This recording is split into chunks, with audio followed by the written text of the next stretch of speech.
It's Friday, and what a week it has been at RN2writer. Running a business this size is so much different from running a freelance business, but I'm grateful for the experience I had running a freelance business. Because when you reach the point where you are serving multiple clients and making $100,000 a year, you have to hone your management skills. And I've been able to carry those over into now having staff and leasing an office space and all of that stuff. In fact, I actually leased an office space when I was a freelancer because it was not compatible taking care of my mom and having caregivers in my home and trying to get work done. Knock, knock, knock on my office door all the time. So even as a freelancer, I went into an office. And I know a lot of freelancers who, do co-working spaces, or they go work in cafes and stuff.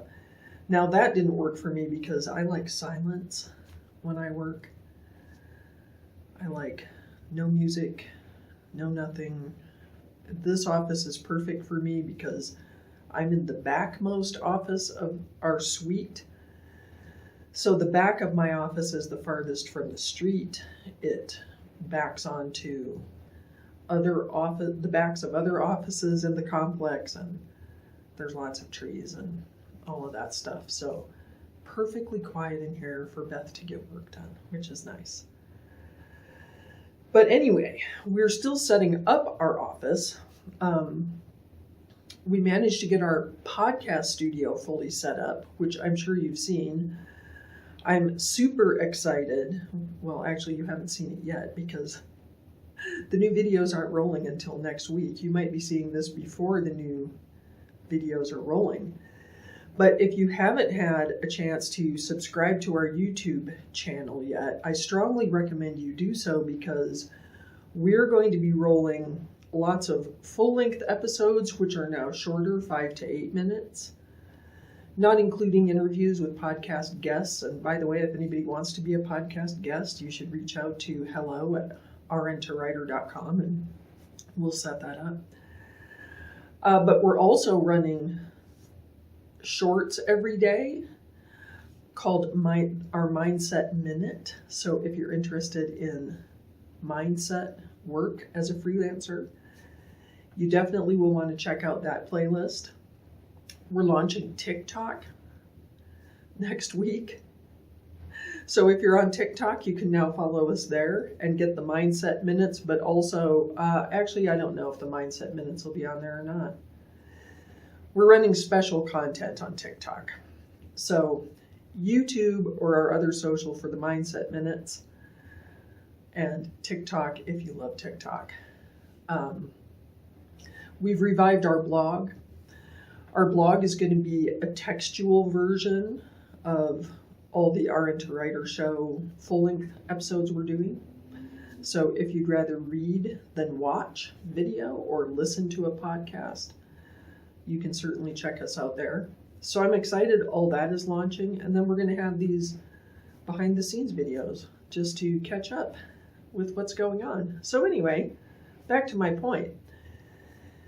We've got our podcast studio set up, fully equipped. So happy with it. Looks fantastic, I think, considering Shelby and I designed and built it from scratch. However, we also have an alternate shooting location, which is meant to be our lobby area. And we ordered a fabulous blue velvet sofa set that is going to look really swanky. If the arm sides of the sofa would ever actually arrive. They at this point are better traveled than I am, frankly. They have been from their home in California to Phoenix, and then to someplace in Florida, and then to someplace in Tennessee. Then they were in Lenexa, Kansas. And now, supposedly, they have reached Albuquerque, 12 days later and are supposed to be delivered. We have the back and we have the seat. We don't have the arm sides to put it all together. Thank you, FedEx. We've been waiting. We're still waiting. So let's see if it shows up today. And then if it does, Shelby and I get the task of assembling that. And if we manage it, you'll see pictures on our social media. Because I can't wait to show this to you. Our lobby set, our lobby area. It's going to be the blue velvet couch. We have a white fur rug. We have a coffee table that's faux marble and gold. And we're going to have some sensational New Mexico art on the wall over the sofa. It's going to look lovely. And by the way, you'll be able to see that in person.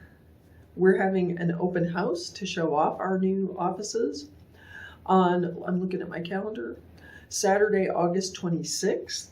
You can watch for those announcements also on our social. And we would love it if you would RSVP if you'd like to come in for that. Open house on Saturday afternoon. We'll have refreshments and we might have swag to give away. We're working on it. Other stuff that's been going on this week is I've been trying to renew my disability insurance policy. So as a freelancer, I provided all my own insurance. My business bought my health insurance and my business bought a disability insurance policy for me.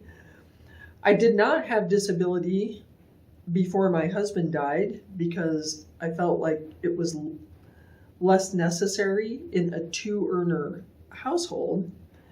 But after my husband died in 2016, I really felt like the responsible thing for me to do for myself was to get disability insurance in case something happened, a car accident, a disease process that prevented me from working. Because of course, health insurance covers your medical bills, but it doesn't replace your income. So I got a disability policy. It cost me about $3,000 a year. And now that's expiring this year, so I've been trying to renew it. And I'm sure because I'm that much older now, they're asking me a lot of new invasive health questions that I won't share for TMI. I understand they have to do that. I'm just kind of like, why don't you just pull my medical records? I mean, they are doing that, so I'm like, why are you also asking me these questions when you can just pull my medical records? I am blessed with good health in general. So I'm thankful for that. I don't know if that affects my premium. I just hope that they will renew it for another 5 years so that I can get through to Medicare age, I guess. I'm mentioning this because, not only because that's been going on and on my mind, but because the issue of providing your own insurance comes up a lot to me from nurses and other people who are considering freelance writing, and they're like, but what do I do for insurance? And it is a little more of an issue for nurses because I think probably a lot of employers fully pay for your health insurance, I'm guessing. You know, in business, usually the employer subsidizes it, but you still see money coming out of your check to some degree. And then if you want to be full-time self-employed, you're responsible for providing that. And it can be shocking to say, I've been paying $0 for that, and now I'm looking on the exchange for insurance, and it's going to cost me $600, just the premium alone. Well, that's true, but I'm just going to tell you, you can't look at that number in a vacuum, though. Like, that number doesn't exist in a vacuum. It exists as part of your overall budget for your business, because your business entity is going to provide that for you, and it's tax deductible to the business, your health insurance premium. And so even if you're at the point where you're grossing $60,000 a year, 10% or 15% of your overall budget going to health insurance is really doable. It's not that big of a deal. I used to look at it as, well, I'm paying $600 a month and I'm just making that up. My premium has been different every year I've had it, sometimes lower, sometimes higher than that. But let's say $600 a year. So it's less than one assignment, or maybe one assignment a month to cover my health insurance. So, there's different ways you can conceptualize that number, but you can't just say to yourself, I can't afford that. You don't know what you can afford unless you're looking at your overall business budget, saying, here's the revenue, here's the expenses, what makes sense here. But I do want to emphasize, this is another reason that I advise people to start this part-time. Do the writing part-time on the side until you ramp your business up to a place where it makes sense for you to go full-time if that's what you want to do. Or maybe you just want to keep your nursing gig, reduce your hours max extent on that side and do writing. Perfectly fine. However you want to run your business, it's your business. But I'm saying don't be afraid of the fact that you have to, if you want to go be fully self-employed, then you have to, have your business provide those things that your employer provides you now. Your business is your employer. Well, I suppose I better get back to work. That's what I'm here for. But anyway, I'm looking forward to doing these little insider behind the scenes videos, and I hope you'll subscribe to the YouTube channel if you like these also. And I'll see you next week. Bye.